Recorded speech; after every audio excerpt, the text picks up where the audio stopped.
If you buy a heavy-duty chainsaw, skipping that thick safety manual in the box is just, well, it's a catastrophic mistake. Oh, absolutely. You don't just plug it in and start swinging. Right. Because the moment that blade hits a hard knot in the wood, It violently kicks back. exactly, it kicks back right at you. And today, we are looking at the financial equivalent of a spinning chainsaw, which is the foreign exchange market. Yeah, Forex. Because right now, beginners are stepping into this arena, and they are completely ignoring the instruction manual, and they're losing absolutely everything. Which is painful to watch. It really is. So welcome to today's deep dive. We are thrilled you're sitting down with us because the stakes here are very real. We're going to be unpacking the foundational fundamentals of Forex trading, specifically zeroing in on the mechanics of trade management. And I think it's important to note that the warning we're looking at today from our source material, it doesn't pull any punches. No, it doesn't. It states, as a matter of absolute fact, that beginners constantly lose money for one simple reason. They just ignore how the core pillars of the market actually work together. Okay, let's unpack this. Because before we can even begin to talk about making a profit or, protecting your bank account, we have to understand the environment we're stepping into. We need to know the rules of the game. Exactly. We have to know how the market even measures the movement of money. And the entire system is built on a single fundamental unit of measurement called a pip. Right. A pip, which is the smallest possible price movement in the Forex market. Like the absolute smallest fraction. Yeah. When we talk about currencies trading against each other, the shifts don't happen in whole dollars or even cents, really. For most currency pairs, a pip is represented all the way out on the fourth decimal place. The fourth decimal place. I mean, let's anchor this to the real world with a specific scenario for you listening. Imagine you are looking at the euro to US dollar pair. The Euro USD. Right, the euro trading against the dollar. So say the price sits at 1.100. If that price ticks upward to 1.1005, that tiny fluttering movement at the very end of the sequence, that is exactly 5 pips. Yep. And if it moves from 1.1000 to 1.1010, that's a movement of 10 pips. And those pips are the ultimate universal metric for measuring profit and loss in this market. The fundamental rule of the game is pretty straightforward. The more pips the market moves in the direction you predicted, the more profit you make. And if it moves against you, the more you lose. It's that simple. See, I want to push back on the scale of this, though, because mathematically, measuring financial success by the fourth decimal place, it just feels incredibly counterintuitive. How so? Well, it's like measuring a cross-country road trip from New York to Los Angeles in millimeters. That's a great way to put it. Right. It seems absurdly tiny. I mean, Yeah. how does a 5-pip movement, which is literally a fraction of a single penny, matter to anyone in the real world? Well, it requires a complete shift in how you perceive value. I mean, to an everyday person walking into a coffee shop, a fraction of a cent is meaningless. Yeah. If your latte costs $4.50 plus 1/10 of a penny, your brain doesn't even process the fraction. But in the scale of global currencies, you have to remember who is actually moving the market. We're not talking about guys buying lattes. No, we are talking about massive financial institutions, entire national economies, multinational corporations exchanging billions of dollars every single day. Wow. Okay, yeah, that changes the scale. Exactly. When you are moving $1 billion, a shift on the fourth decimal place, a few pips, equates to millions of dollars in real tangible value. So, as a retail trader sitting at home with a laptop, we're essentially looking at the financial market through a microscope. That's exactly what you're doing. We're zooming all the way in past the dollars, past the dimes, past the pennies, down to that microscopic level, because we're basically trying to surf in the wake of these massive institutional movements. Yes. And if you want to survive in that environment, you have to retrain your brain to live in that microscopic space. You have to start viewing the world exclusively in pips. But a pip on its own is really just a unit of distance. It's just measuring the track. To understand how a millimeter of distance creates a massive financial impact for a regular person, you have to understand the weight of what you are dragging along that track. Which naturally means we need a way to measure volume. Because if a 5-pip movement is just a fraction of a cent, the only way that tiny movement becomes meaningful to my personal bank account is if I'm holding a significant amount of that currency. Which brings us to the second pillar of trade management, trade size, or what the market calls lots. Lots, right. A lot is simply the standardized size of your trade. Instead of letting people buy random, arbitrary amounts of currency, like you can't just buy 27 bucks of euros, the market operates in specific fixed tiers. Okay, so let's break those tiers down. How much currency are we actually talking about when we open a trade? So at the top, you have the standard lot. That is 100,000 units of currency. Wow, that's a lot. Literally. Then one step down is the mini lot, which represents 10,000 units. And at the bottom, the smallest category is the micro lot, which is exactly 1,000 units. Okay, so the math is an unavoidable multiplier here. The bigger the lot size, the larger your profit or your loss per pip. Let me try an analogy here to sort of lock in the real-world impact of jumping between these tiers. Go for it. Let's imagine we're at a grocery store, and we are tracking the price of apples. A pip is the equivalent of the price of an apple changing by a single penny. A very small fluctuation. Right, just a penny. Now, if I am trading a micro lot, that's like walking into the store and buying a bag of 1,000 apples. Okay. If the price changes by a penny per apple, my total value fluctuates by about $10. I might notice it, but it's totally manageable. You're not going to lose sleep over 10 bucks. Exactly. But if I step up to a mini lot, I'm buying 10,000 apples. That 1 penny change now swings my value by $100. Getting a bit more serious. Yeah, and if I decide to trade a standard lot, it's like I just purchased an entire commercial shipping container holding 100,000 apples. Right. At that massive scale, a 1 penny shift in price hits me for $1,000. So what does this all mean?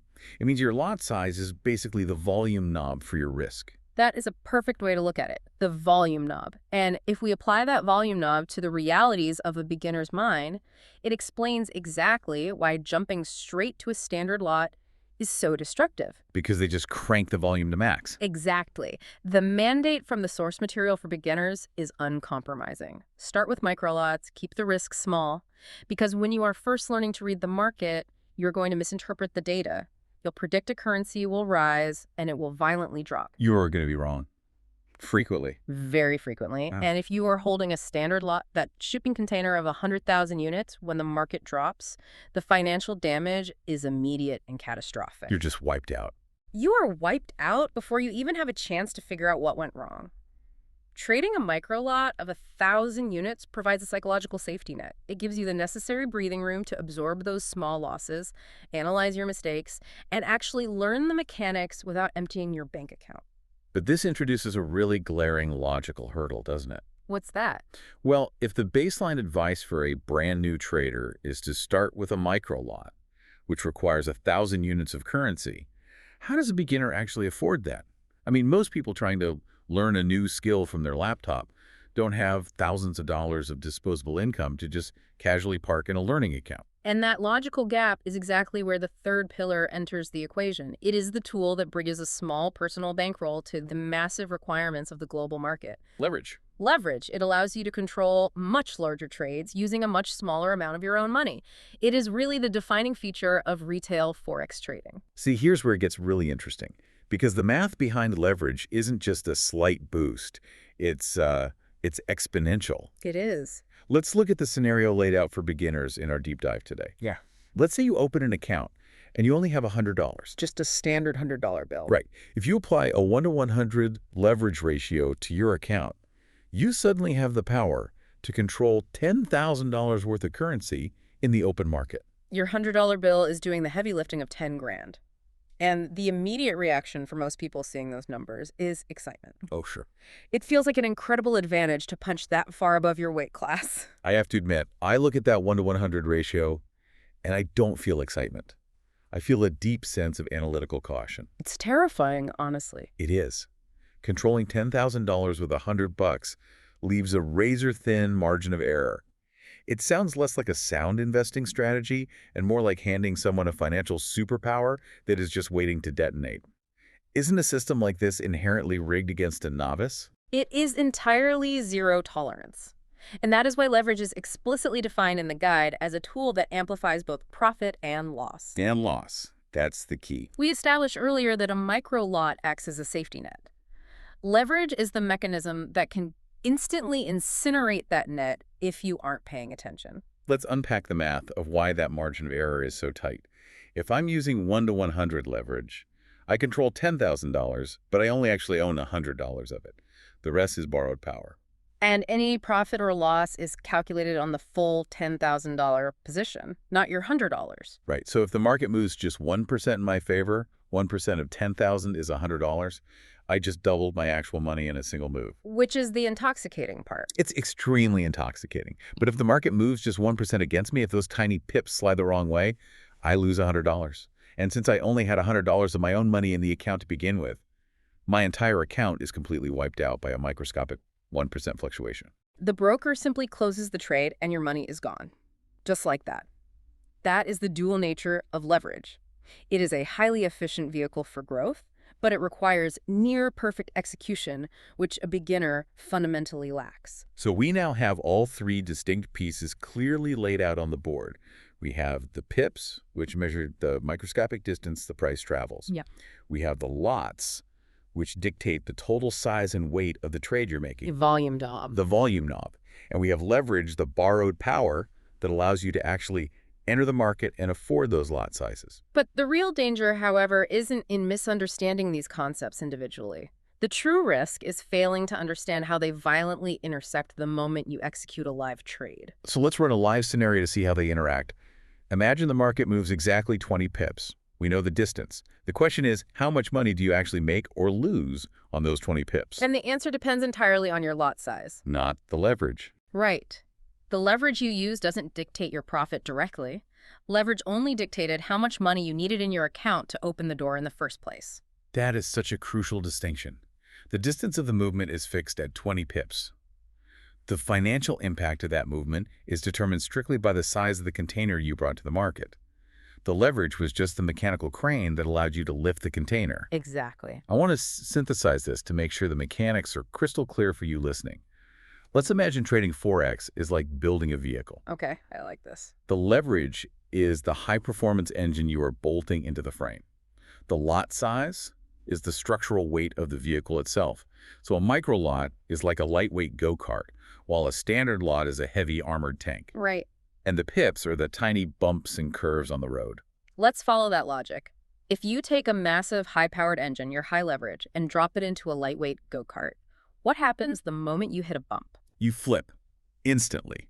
The engine is way too powerful for the frame, and the slightest twitch of the steering wheel sends you crashing into the wall. Yes. And that is exactly why you cannot isolate these three pillars. If you know how far you are traveling the pips, and you know you have a massive engine leverage, but you don't realize you are driving a vehicle that can't handle the lot size, you are going to crash. It's inevitable. To survive the market, you must calculate all three variables simultaneously before you ever press the button to trade. Which completely explains why the tone shifts so dramatically when we move into the final phase of this material. It really does. Once the mechanics are on the table, it stops reading like a textbook and turns into a strict survival manual for beginners. Yeah. Because these three factors combine to create such massive potential for rapid, unrecoverable loss. The ultimate goal isn't actually about making money. No, the ultimate goal is account protection. The entire philosophy distills down to a set of ironclad rules. Focus intensely on learning how pips move. Strictly use microlots. Deliberately use low leverage. It's all about defense. Pure defense. This specific formula is mathematically designed to neutralize the danger of the go-kart flipping. And there is a specific warning attached to those rules that I find incredibly revealing about human psychology. The mandate is literally, don't trade big just because leverage allows it. Don't trade big just because leverage allows it. It is directly addressing the fundamental ego of the novice trader. Put yourself in that chair for a moment. You know, it's late at night, your screen is glowing, and you've just deposited your hard-earned $100 into a brokerage account. We've all been tempted. Right. And you're staring at a button that offers you 1 to 100 leverage. It's literally offering you the power to control $10,000 with a single click. The gamification of that interface makes it feel like free money. Like a video game. Exactly.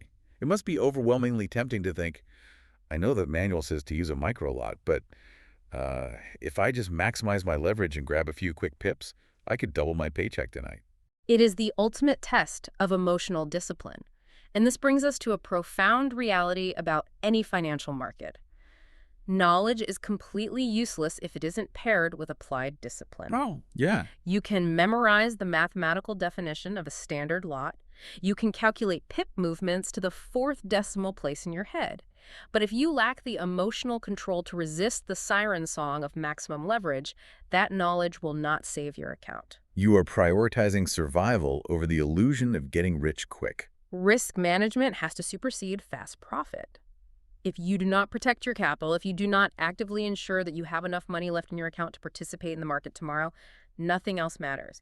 You cannot execute a profitable trade if your account balance is sitting at absolute zero. It fundamentally changes how you view the learning process. And it's fascinating that this is framed as just the beginning. The foundation we are discussing today is the prerequisite for everything else. You have to lay this concrete down before you even move on to concepts like support and resistance, which is where the journey goes next in the source material. If you don't understand the size of your trade, the scale of the movement, and the power of your entry, advanced technical analysis won't protect you from the math working against you. What a dense, illuminating look at the architecture of trade management. We started by exploring how the market measures distance on a microscopic scale, relying on pips hovering way out there on the fourth decimal place. It's a millimeter road trip. Right. We unpacked how your lot size acts as the volume knob for your risk, determining whether those tiny pips represent a manageable learning experience or a devastating financial blow. And we broke down the exponential, unforgiving mechanics of leverage, analyzing how borrowed power leaves absolutely zero room for error. The synthesis of pips, lots, and leverage is the absolute baseline of market survival. Ignoring their interaction isn't just risky, it is a mathematical guarantee of failure for a beginner. As we wrap up today's deep dive, I want to leave you with something to chew on that goes beyond the raw math. We've spent this time breaking down the mechanical architecture of a trade. But think about the profound psychological resilience required to actually navigate this environment. It takes a toll. It really does. If these microscopic, millimeter-sized movements of a pip, multiplied by the heavy volume of your lot size and fueled by the volatile power of leverage, dictate absolute success or total failure. How does a trader build the internal discipline to stay calm? How do you train your mind to remain perfectly analytical when a fraction of a single cent moving against you could mean the difference between a massive win and an emptied bank account? That internal battle is where the real trading happens. It absolutely is. Thank you so much for joining us on this deep dive. Keep questioning the mechanics behind the numbers, keep learning, and we will see you next time.